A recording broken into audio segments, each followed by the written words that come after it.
Imagine waking up one day and realizing you can't buy food, pay rent, or even travel unless you accept a mysterious mark. Sounds like something out of a sci-fi movie, right? But according to the Bible, this scenario isn't just possible, it's inevitable. Today we're breaking down the mark of the beast, the prophecy that's been debated, feared, and in some cases completely misunderstood. So sit back, relax, and let's jump right in. Revelation 13 describes a terrifying future where a global system forces people to take a mark so that no one can buy or sell unless they have it. The passage specifically mentions two beasts, one rising from the sea and another from the earth. The second beast enforces worship of the first beast and compels people to receive the mark on their right hand or forehead. Now here's where things get complicated. What exactly is the mark? For centuries, people have speculated. Some say it's a microchip. Others believe it's a barcode, a government ID, or even a vaccine. But what if we've been looking at this all wrong? What if the mark isn't just about technology, but about allegiance and control? Theories about the mark of the beast have ranged from the Catholic Church to credit cards, from tattoos to AI. Some say it's literal, a physical mark or implant. Others argue it's symbolic, representing a system of control and obedience. Historically, many Protestant reformers pointed to the papacy as the beast due to its influence over governments and religious practices. They identified changes in Christian doctrine, including the shift from biblical Sabbath worship to Sunday observance, as a key part of the system. But does that connection still hold up today? Here's the history you probably weren't taught in church. Sunday worship wasn't originally part of Christianity. The Bible's Sabbath was Saturday, but in AD 321, Emperor Constantine enforced Sunday rest, marking a major shift in Christian tradition. Over time, this change was reinforced by church councils and became the standard practice for most of the Christian world. So why does this matter? Some believe that in the final days, a global push to enforce Sunday as the day of worship will occur, whether through laws,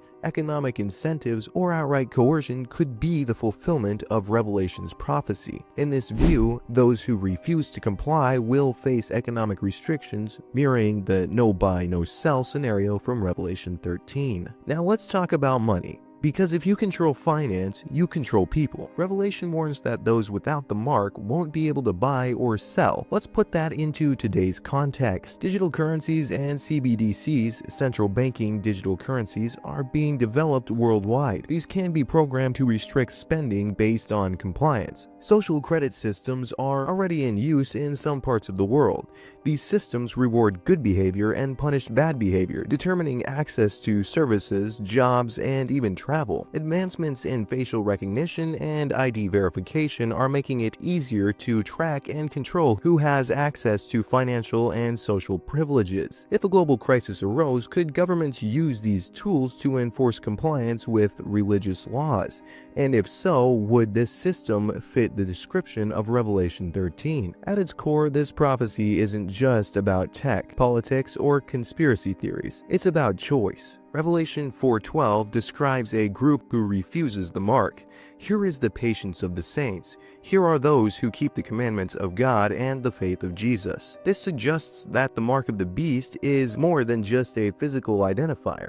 It's about allegiance. Who do you obey? The system of the world or the commandments of God? If laws are passed that force you to choose between worshiping according to man-made traditions or biblical truth, that's where the real test begins. So what do you think? Are we on the verge of prophecy coming true? Are the governments setting up frameworks for the mark of the beast? Or is this just another overhyped end-time theory? One thing is for sure. History shows that when power and control collide with religion, persecution follows.